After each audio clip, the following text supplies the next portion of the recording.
Hey everyone, welcome back to Asturis City in City Skylines. We are on one of the waterfronts. There are now two new custom bridges, mostly residential blocks, tram lines, lots of levels, details, and night lights. We all did that in the previous episodes. Today we move here, closer to the flying train path, to the shores of the bay, where I would like to build another smaller bay that will cut into the city, and we are also going to focus on some nice tropical details as well as some infrastructure, buildings, and night lights again. Let's go! The idea of this bay actually came from those previous episodes where I started doing the coastline or the waterfronts a bit more natural with some kind of parks, details, all those rocks and trees and everything. And I realized that that kind of detailing is something that I really want to continue with.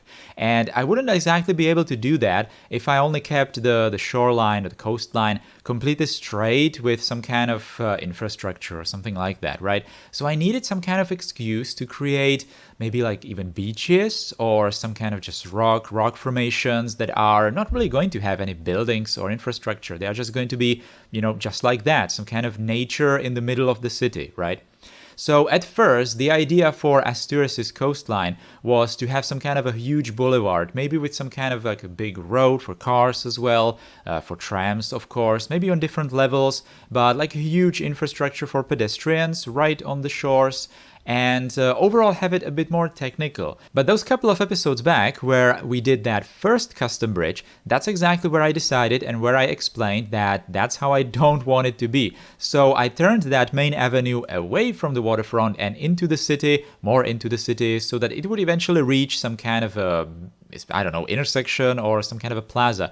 And we built that, a couple of episodes back. That is the circle area with those tall buildings and the lights and multiple levels and everything. So, I think that was a good decision because it kind of freed the waterfronts, the shores for some kind of completely different projects and not just the standard, waterfront with huge avenue kind of style. So we had to decide to just continue these projects with something different.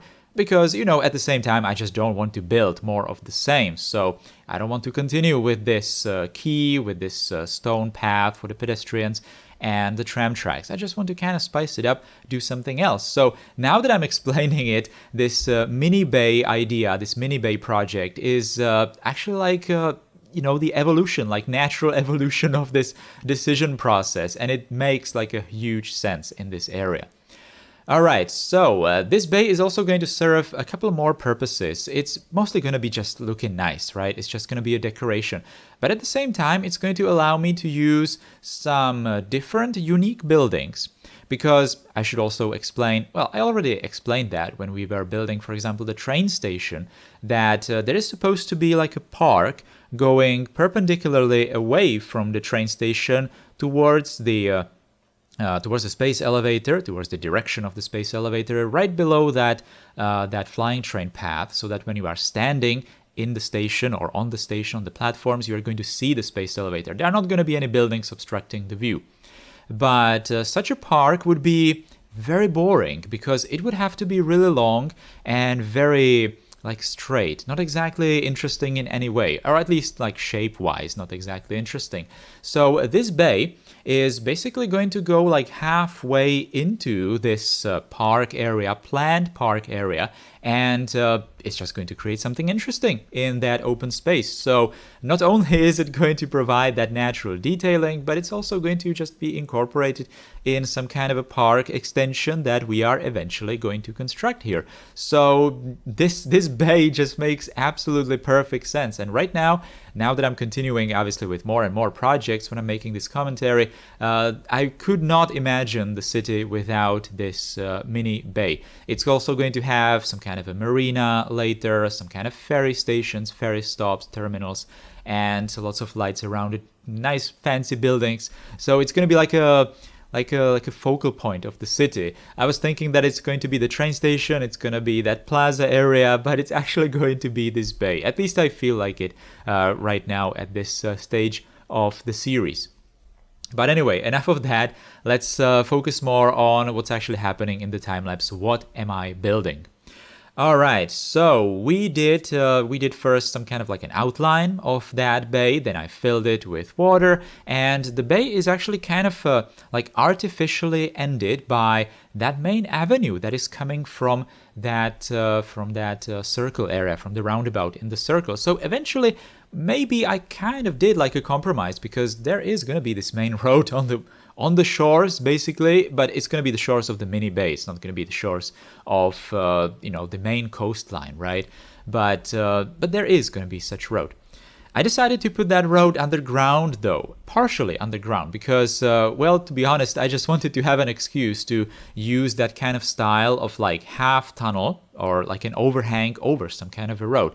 It's mostly like a detail that you see in maybe some kind of mountain areas where you have these roads like partially cut into sides of mountains or something like that. That's exactly why this prop is used for, by the way. This like a partial tunnel that I'm using here, and on top of it, there's going to be the continuation of that park that I talk about, some kind of pedestrian infrastructure, and the trams. So you can see that the trams are actually going on top of this main avenue. It's exactly the same style that I used, same connection type that I used for making this tram go into this avenue from that circle area. So these are all the LRT roads made by Klus, and they are exactly intended for this purpose. Well, they are intended for tunnel entrances, but as you can see, you can just as easily make them into these like elevated. So you know the road is going to go below the tracks, right? Not the other way around. Now, at the start of this transition, there's going to be a tram stop, and here there's going to be like a little intersection between the trams and the pedestrian path that is going along the mini bay. This little detail I'm actually kind of proud of because these kinds of crossings, if you just did them normally, they would look kind of bad. And I really wanted to have it as the pedestrian path, the pedestrian road, just continuing with the same model, with the same texture over the tracks. But at the same time, I actually wanted to physically have them connected in the game so that later maybe I can do some kind of maybe like traffic lights for pedestrians or something like that if I decided to do that. And also, the road below does not have pedestrians. I made it so that it's not going to be possible for pedestrians to use the road below. It's just going to be for cars. Pedestrians are just going to use different paths, in the park, on top of the park or something like that. I did that by creating like little invisible intersections using invisible highways from the workshop. And then on those intersections, I treated them with node controller so that, well, they are going to be invisible, they are going to be nodeless, but at the same time, they still will be treated as intersections by the traffic manager, so I can ban crosswalks on them. And that's how people cannot, get into that other portion of that main avenue, and they are not going to be using it, which means that I can easily afford to, with the surface painter, to just paint away the sidewalk on that bottom avenue, as you can see right here.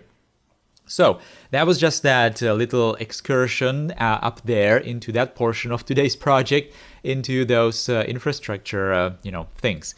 But now we must return back into these places where we originally started, because that's kind of the main point.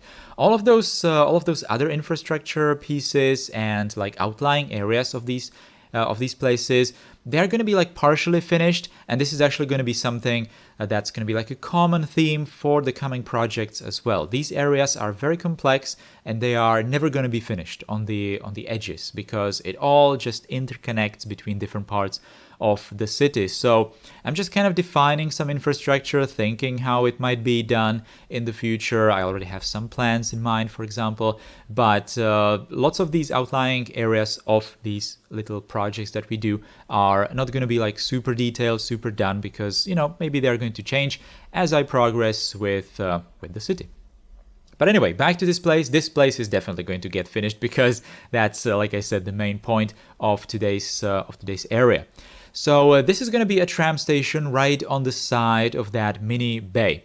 And it's going to be very important, because it's also going to serve as the closest connection to maybe some kind of a mall building that I placed on the side of the bay. And that is, of course, the collection of buildings of the Central World. I think it's called Central World. It's like a shopping area, I think. That's what I put in Aurelia, in that like a sunken valley area for the trams and the canals. And it's like a very unique looking structure. It's 3 buildings in a row that kind of work together. The models are matching, they work together, and they are huge. They're absolutely huge. And every time you place them in the city, they really have to be the main focus of some kind of like a line of buildings or something like that. So I wanted to have those buildings in here on the side of that park at first, but it would not exactly be all that right. So on the side of this bay, they are just going to look so much more better. And so much better. And then I decided that I'm not going to build them in a line, but I'm actually going to offset one of those buildings, or not offset, but turn it around so that it's just going to create something different. It's not going to look exactly the same as in Aurelia, for example, because that's where I used, the exact same style. The building kind of needs to be used in a very similar style because it's like I said, it's a very distinct looking commercial building or something, office building you might think of it, or some kind of just entertainment center maybe as well. But anyway, that's going to be a very, very important piece of that entire area. And later we are going to highlight it even with some lights. So during the night, it's going to be looking even better. All right, you're going to see that in the cinematics, of course, don't worry. But now I really wanted to just finish already this tram stop. So this tram stop, at first, it seemed like it's not going to be that interesting, but it actually is super interesting and super important because it's going to be a transition between all these different styles of networks. So I didn't mention it, but you could have seen that I continued this tram line basically over the mouth of that little bay so that it's going to just cut across it because, like I said, or maybe I didn't say it, I don't know, but I just want this tram line to be continuing all along the coastline. This is going to be the coastline tram line, and I really want to have it everywhere in the city just going on the coastline. It's going to have one line of trams, and it's going to strictly follow the coastline like this, all right? Maybe somewhere it's just going to diverge a little, but not much more than that. For example, in that second custom bridge area, we made it go slightly away from the coastline, but not much. So yeah, it needs to cross this bay. Now, there are going to be these pedestrian paths on the side, and they are going to be made with this boardwalk. This is the exact same road, or not exact, but it's also part of the network extensions. Now, obviously, the alternative networks that you can download separately from the workshop made by Skylines, if I'm not mistaken. And they just look nice, although they have one slight disadvantage, and that is that they are taller. The bottom, the surface, the actual wooden surface of the network is taller. I'm not really sure if it's built on level 0 and the rest of the paths are on level some kind of minus levels. Doesn't matter, but it's just taller. And if you're going to combine it and make it, for example, nodeless with the network, node controller, then it's not going to match, and pedestrians are just going to look weird crossing those gaps, and it's all going to look so weird. So I actually had to do a lot of node controller work at the end of that tram stop, and just detail some ugliness away with some planters and some other details and everything, and it actually took a real long time, but eventually the results are worth it. But now this was something that is completely going to change how we look at water and bodies of water and coastlines and beaches in Asturis. I discovered the settings in Theme Mixer where you can change the color of the bottom of. I'm not really sure what is actually this color. It's like every single time there is a body of water and you see through it onto the bottom. Then the bottom you can recolor with the theme mixer. It's kind of like a little tint that you can put on the bottom, and it's obviously just going to recolor the water itself, right? I mean, not really, but it's just going to change how you look at it, and especially in combination with some of the details on the bottom, like sand, or for example, some kind of these like terrain changes, so that there are going to be the cliff textures as well, and especially these decals. These are the underwater decals that are actually made apparently from Google Maps, just like screenshots of Google Maps. You can get them in the workshop. It looks really nice. It's not just like ordinary bottoms in City Skylines, but it's like actually looking I don't really want to use the word realistic in Asturis, you know, but it's looking so good. It's just adding so much more detail there, and in combination with that more like a cyan color, I suppose, like azure color maybe, I don't know what it is, then it's just looking so different compared to the previously where we did some kind of water changes in Asturis. I mean, during the map making process, for example. So yeah, this is really what I was trying to go for, and these kinds of like natural areas are just going to benefit so much from this color change and the use of those underwater decals. Now, this is a little detail that is actually going to be really important for the rest of the series, because this tram stop was very, very just plain, very boring, and I really needed to spice it up with some kind of details. And well, usually when you have some kind of tram stops, you're probably going to have some kind of a logo of the transportation company, or at least some kind of like a timetable with some kind of information, right? So I wanted to create the logo of the Asturis Transportation Company, or Asturis Transportation Authority. Yeah, that's the word. Someone recommended me that on the streams. It's actually very important because it needs to be a logo that's symmetrical, because it's going to be made from these hollow shaders, so it's going to be viewed from both sides, so it needs to be symmetrical. At first I was thinking that I'm just going to use like letter A, just plain letter A, and be done with it, but then I realized that I can actually do it a bit more interesting, so I used, as you can see, the Atari logo for that, and I put it into this rectangle from also the holographic shader, and just changed it a bit so it looks a bit unique. And then I made it all red, and it's going to go under that prop. I believe that the prop is like a recharging station for buses. I used that with the airport in Aurelia, so I remember that. There are 2 versions of it, I believe. No, actually just one version, because the buses actually have the collectors, not the charging station. The charging station doesn't have anything. It just looks like a reversed letter a letter L like this. And then I also used, I believe those are Nardos, the vending machines or something.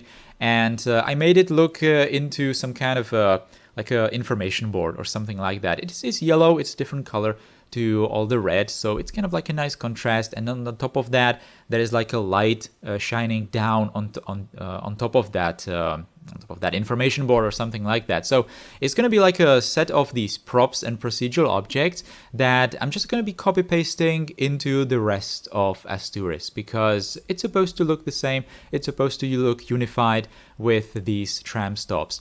Now, I know that I said that I don't really want to do any kind of shelters or any kind of details like that for the tram stops, because I actually want to see all the crowds of people moving around, but this time I made an exception because this area would be otherwise too empty, and some kind of detail was necessary. So I used these shelters. These are the Ronix's train station shelters, I believe. I actually decided to use node controller on them, but they have a slight disadvantage because they have props as those pillars and edges. And if you changed it with node controller, then obviously the shapes of those props are not going to be changed. So I had to get rid of all the props on that shelter with Bob, I believe. Yes, with Bob. And I also had to make sure that this is the version that I'm not using at the main train station, because obviously Bob gets rid of props from networks globally, not just on per network, per segment basis. So I could just use these networks for tram stops only, and I'm probably going to be using them throughout the city some more, because they are really nice color. They are kind of similar to that green for the surfaces everywhere else that we are using, and everywhere I just don't have those greens or something like that, I'm just going to use these shelters to just provide more color. Why not? And especially on these kinds of like longer tram stops where there is literally nothing else. So we were doing, for example, that tram stop earlier on that main avenue road. That's where I don't want to do it, because it's already kind of crowded, and I don't know, I just don't really feel like putting it in there. Is it realistic? Probably not, but it's Asturis, I don't really mind. Now, these surfaces in front of the mall building. So we had to make it new because, like I said, I made one of those buildings turned, angled, so there was like a gap between those buildings. There was that wedge that I needed to fill. I used the network stairs there to cover that wedge, or to, provide some access to that wedge, and then I used those, I believe, Sydney. I'm not really sure what's the name of those decals, but they're just looking nice for these kinds of big surfaces. So I used them, and then I recolored them into this again, like a teal color. I'm not really good with color names, but it's a similar color to, for example, the water that we have now. But there is the beach between the water and the surface near the mall, so there's like a border between the colors. I'm not really putting similar colors together in this area, so that there are going to be some contrast. And at first I experimented with like orange, but that was kind of similar to the beach, so I decided to go for this one. This little detail is something that was completely random, but it's something that I absolutely love. It's like a statue. I'm not really sure what it's called, but it's much, much smaller. And when you download it from the workshop, it's like a statue, some kind of a Gothic arch even, or something. Maybe I'm mistaking it for something else. There's different versions of this arch, right? It's supposed to be placed in a park or something, but I decided to just make it much bigger with PO and create it as like a cover of that open area in front of the mall. It's going to provide lots of shade as well, and it's just looking so good. And we are going to outline it with some lights during the night, so it's gonna look amazing. I was really surprised that it looks so good. I was first considering that asset for some kind of open areas, as like some kind of a statue, as it was intended, I suppose, but then it was just immediately clear that I need to use it right there. It's probably one of my favorite details in the city right now, because it's just looking so unique in that place. Now, we just need to fill some of those empty blocks of high-density buildings all around, create some planters here and there, put some trees into those open areas, but I don't really want to focus that much on it. It's just like a fill of those unfinished places. Now we must do the city, the night lights, right? So I'm heavily using those lineup tools in Move It, as you could have seen, for that bridge, for example, for that wooden bridge. And then we are just going to fill all these empty areas with more and more lights. These little covers in here, I'm going to use these hanging lights from the top, so that we are not really going to clutter the bottom. And there's already, the model already has like some kind of a light in there anyway, so it only makes sense that it's actually going to be working. And this is what I was talking about. We are going to outline this sculpture, this structure, with some of these hollow lights, and we're just going to kind of reinforce the lines really on the structure, so that it's just going to be more pronounced during the night. As you can see, we are just going to outline these arches on the sides like that, and not just the arches but also the pillars, and it's just looking good. It's just looking good, because otherwise, it would be a bit invisible during the night, right? So this is just outlining the edges, and it's looking okay. Now, putting some grass on some roofs as well, some flowers, and I finally learned how this is called. It's called pergola. I suppose I should have known that, because, it's like a common word, but now I'm going to use it in some places, and I'm going to actually use it in the next episode as well, and then I'm going to experiment with maybe putting some kind of vegetations on top of these, so that, again, there's going to be more shade as a result, and it's just going to provide more colors, more detail into these. In here, I just wanted to kind of use it because it looks okay, but maybe in the future I would like to use it a lot more, and especially in combination with some kind of green. Now, not fake, but invisible pedestrian paths, we need to make them go throughout the entire area. This time it's not going to be that heavy, but it still is going to be very important. These buildings are all working, they are not PO, so they would get people and, access and pedestrians and all that. But I want these blocks to be kind of interconnected even like between them, or not between them, but inside of these blocks, right? So this not residential, but commercial block is going to be accessed from both sides of the streets, of the blocks, and even it's going to be connected through those little bridges that I put between those buildings. From the CFFC building there on the left here, you can see those two bridges there in that valley between those two buildings, right? So we do have pedestrian paths on them, and everything is obviously connected also to the tram infrastructure and all that. Also, notice those towers behind this commercial block, because those towers are right now the tallest structures in the city, and they are going to look so good during the night because they by default light up. So I didn't change them in any way. They are not procedural objects, and they are going to light up. They are going to look so good during the night. Also, that round structure at the base of that other tower building, it also lights up during the night, and it's completely like accidental. I did not plan it, I did not choose it because of the lights, but when I started detailing in the night, those buildings lit up, and I was just really pleasantly surprised that that's actually how it was. Now that I see the time lapse, I don't think I showed you guys how I created some colored lights around this area, but you are going to see that in just a couple of seconds in the cinematics anyway. So anyway, now we are just going to take a look at this place during the day. By the way, I also heavily used the building spawn points